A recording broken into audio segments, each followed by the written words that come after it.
para la temporada alta por las enfermedades respiratorias. Lo que pasa es que en mayo hizo mucho frío y la pregunta es, ¿se adelantó esa demanda? Luciana Salcedo está en el Hospital Alasia para tratar de despejar algunas dudas. Ya habíamos anunciado que se habían incrementado las consultas. ¿Cuál es el panorama ahora?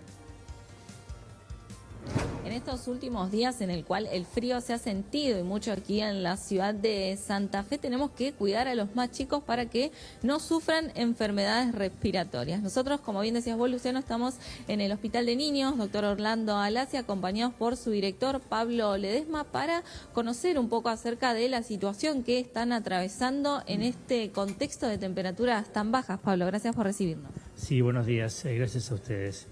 Efectivamente, estas bajas temperaturas, como tradicionalmente ocurre a esta altura del año, ponen de manifiesto lo que desde la pediatría es esencial, digamos. La patología respiratoria, la patología pediátrica, digo, es estacional por excelencia, y cuando empiezan a cambiar las condiciones climáticas, fundamentalmente a expensas de las bajas temperaturas, comienzan los cuadros respiratorios, comienzan a aumentar las consultas por cuadros respiratorios en general, y en ese momento esa es la etapa en la que estamos. ¿Cuáles son las principales enfermedades con las cuales se encuentran y cómo está el movimiento aquí en La Guardia? Bueno, la principal sigue siendo la vedette en esta época del año, la bronquiolitis, que es la principal o la más frecuente causa enfermedad respiratoria en lactantes, fundamentalmente en el primer año de vida, causada por el virus sincicial respiratorio, que ya está circulando. Ya tenemos registros de circulación ya desde hace un tiempo importante. La diferencia es que ya hemos aislado los primeros casos en el hospital, y esa es la dinámica de trabajo, también con un aumento de la consulta que viene en línea ascendente. Esperamos llegar, como estaba previsto, posiblemente algunos días antes, al pico de demanda de atención por la circulación viral ya interesante y constante que hay. Virus respiratorios en general sobresalen, como decía, el sincicial respiratorio, que es la causa, el agente causal de la bronquiolitis, como también así de neumonías. Y ya en niños más grandes e incluso en adultos es el virus de la gripe con sus variables, los dos que exponencialmente están circulando en mayor medida, pero en general lo hacen todos los virus respiratorios. Y lo importante ante este tipo de enfermedades es prestar atención a los primeros síntomas que va presentando el niño para que el cuadro no se termine agravando. Efectivamente, como decía, es el sincicial respiratorio y causante de la bronquiolitis, que afecta fundamentalmente a lactantes y dentro de ellos al primer año de vida, en el que todo niño debiera estar con lactancia materna exclusiva.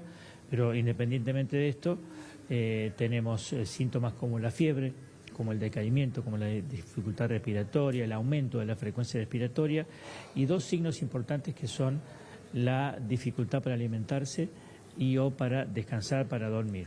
Si un niño que venía en términos generales sin ninguna de estas dificultades, venía alimentándose bien, descansando en el periodo de descanso, al despertarse lo hacía con apetito y se alimentaba bien, no tenía ninguna dificultad, no tenía catarro, no tenía secreciones y no tenía fiebre, cuando comienza alguno de estos síntomas, que generalmente lo hacen con fiebre, y van en progreso, van en aumento este cuadro respiratorio, lo que debe hacer la madre, el padre, es la madre en que generalmente está más al cuidado de estos niños de esta edad, es, con un pediatra de cabecera, que es el que además hace puericultura, o sea, la enseñanza de qué hacer, cuándo consultar y cómo manejar determinadas situaciones. Debe hacer consultar cuando vea que su niño está en alguna medida desmejorando, y lo debe hacer en un centro de salud y lo debe hacer con su médico de cabecera, reservando, y esto es un punto importante, la consulta en La Guardia, que por las mismas causas está muy poblada en estos momentos, y en donde pasa a ser un ambiente físico en el que a veces por deficiencia de ventilaciones cruzadas o teniéndola no es suficiente por la cantidad de gente a la que asiste, también puede ser causa o motivo o lugar en donde su niño pueda contagiarse. Sí, justamente, doctor, ¿cuál es el pico? Porque usted recién mencionaba que seguramente va a ser unas semanas antes de lo habitual, pero del pico, ¿de cuánto estamos hablando? ¿Qué cantidad de consultas diarias puede haber en el momento donde haya mayor demanda por enfermedades respiratorias? En base a la experiencia, además, ¿no? Bueno, si nos guiamos por la experiencia y por los antecedentes y por los tiempos pasados en función de la cantidad de consultas que hemos tenido otros años, debo decir que en el año 2017, en que hubo una circulación viral muy particular, muy intensa, con cuadros respiratorios y que nos mantuvieron las camas ocupadas en un alto porcentaje, hemos llegado al pico de 600 consultas diarias. Hoy estamos por encima de las 300, en aumento. Por el monitoreo de la circulación viral se está esperando un pico de demanda de atención en aproximadamente 2 semanas. Eso estaba previsto para mediados de junio.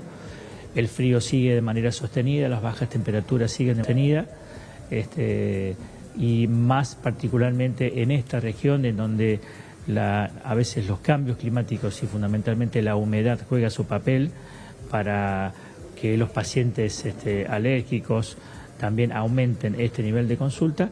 Lo estamos esperando, como decía, para dentro de aproximadamente 15 días y para lo cual también, como es lógico, ya desde hace un tiempo con Ministerio y con los otros hospitales de la ciudad que tienen atención pediátrica, lo venimos manejando.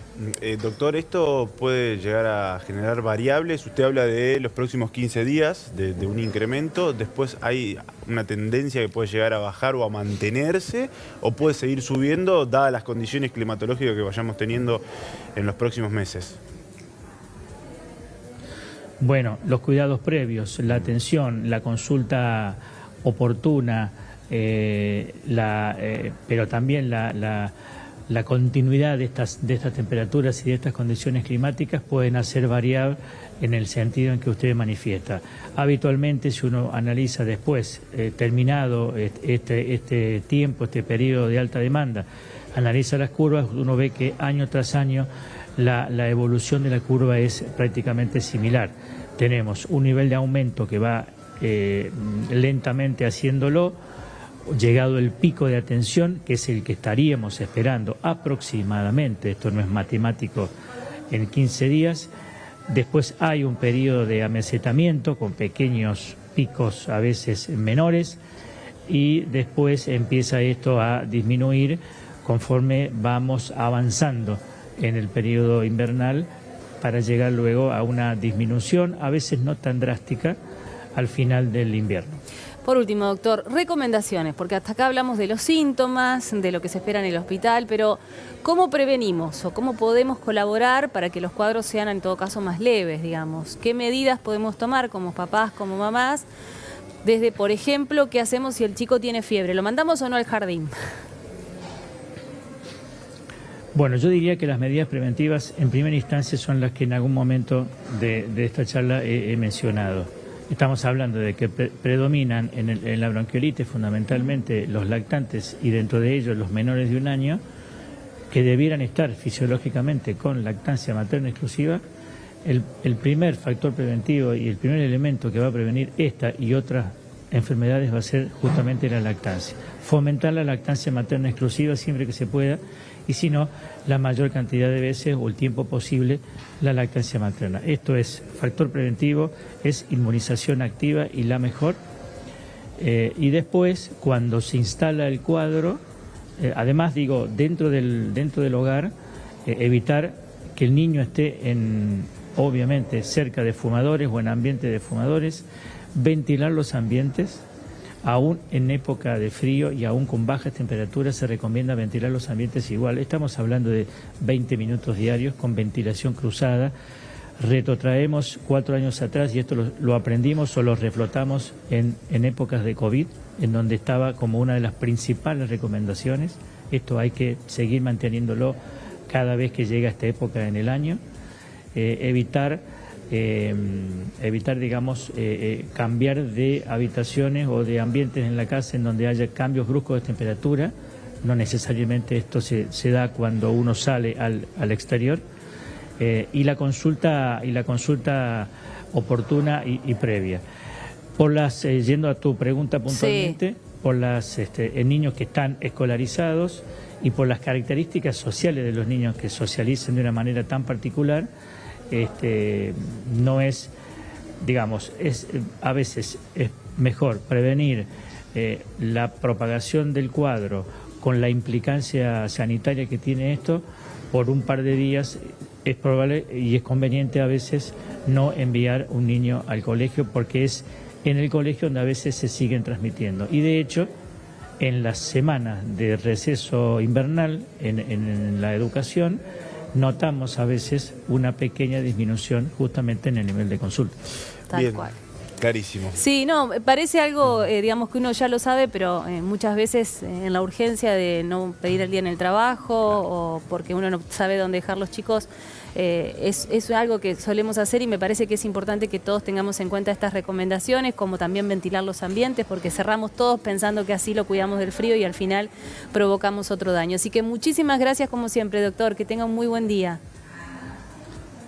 Gracias a ustedes y que también tengan un buen día. Gracias.